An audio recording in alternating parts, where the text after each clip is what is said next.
ডিম নাকি মুরগি, কোনটি পৃথিবীতে আগে এসেছে বলো তো বন্ধুরা? জানা নেই? তাহলে চলো জেনে আসি এই মজার প্রশ্নের বৈজ্ঞানিক উত্তর। এই প্রশ্নটি বহু শতাব্দী ধরে মানুষকে ভাবিয়েছে। বৈজ্ঞানিকভাবে বলতে গেলে ডিমই আগে এসেছে। এর কারণ হলো দুটি। প্রথমটি হলো বিবর্তন। মুরগির পূর্ব প্রজাতিরা ডিম পারত। সময়ের সাথে সাথে এই ডিমের ভেতরের ভ্রূণগুলো ধীরে ধীরে বিবর্তিত হয়ে আজকের মুরগির আকার ধারণ করেছে। সহজভাবে বলতে গেলে মুরগি যেই প্রজাতি থেকে এসেছে সেই প্রজাতি ডিম পারত।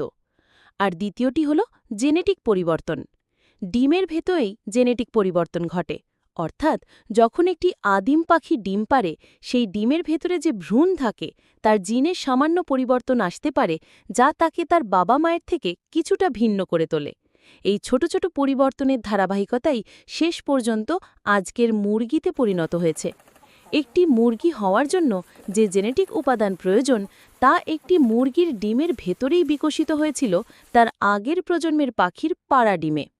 তাই বৈজ্ঞানিকভাবে নিঃসন্দেহে বলা যায় ডিম আগে।